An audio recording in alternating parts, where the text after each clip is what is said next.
En ce moment, une terrible nouvelle vient de secouer l'univers du FC Barcelone et particulièrement ses supporters, car elle concerne leur jeune prodige, Lamine Yamal. Cette information a laissé les fans du Barça à la fois furieux et inquiets. Je vais tout vous expliquer en détail dans cette vidéo, mais avant cela, j'aimerais que vous me donniez votre avis sur un sondage très important qui a récemment fait surface concernant l'avenir du club. Il se trouve que le FC Barcelone envisage sérieusement de renforcer sa défense dès le mois de janvier. Deux noms sont sur la table, celui de Jonathan Tah, un défenseur central robuste, et celui de Trent Alexander-Arnold, un latéral droit très talentueux. Ces deux joueurs arrivent en fin de contrat et pourraient être recrutés gratuitement par le Barça. Le seul souci pour le club catalan serait de gérer leur salaire. Si vous deviez choisir entre ces deux options, qui serait, selon vous, le meilleur renfort pour l'équipe? Jonathan Tah ou Trent Alexander-Arnold? Faites-le moi savoir dans les commentaires.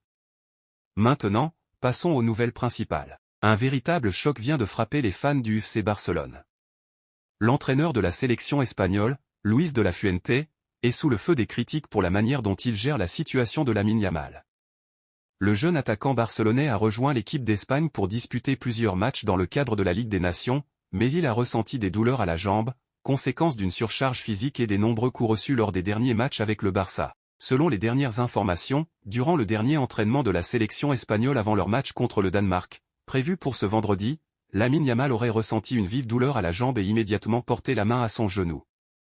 Les médecins de l'équipe nationale l'ont examiné et ont jugé qu'il pouvait continuer à jouer sans problème. Cependant, cette décision a provoqué la colère et l'inquiétude des fans du Barça, qui estiment que Lamine Yamal ne devrait pas prendre de risques. Leurs craintes sont qu'une éventuelle blessure au genou ne devienne plus grave, surtout après les efforts répétés qu'il a dû fournir ces dernières semaines. La sélection espagnole, quant à elle, semble ne pas trop s'inquiéter de la situation et continue à pousser le jeune joueur à donner son maximum. Pour le motiver encore plus, la fédération espagnole lui a même offert le mythique numéro 10 pour les prochains matchs de l'équipe. Cela pourrait être vu comme un signe de confiance, mais beaucoup pensent qu'il aurait été plus sage d'envoyer Lamine Yamal de retour à Barcelone pour qu'il soit examiné par les médecins du club, qui connaissent mieux son état physique. Ainsi, la question est posée, la sélection espagnole prend-elle des risques inutiles avec la santé de Lamine Yamal? Pensez-vous qu'il devrait être mis sur le banc pour le match contre le Danemark afin de prévenir une éventuelle blessure plus sérieuse?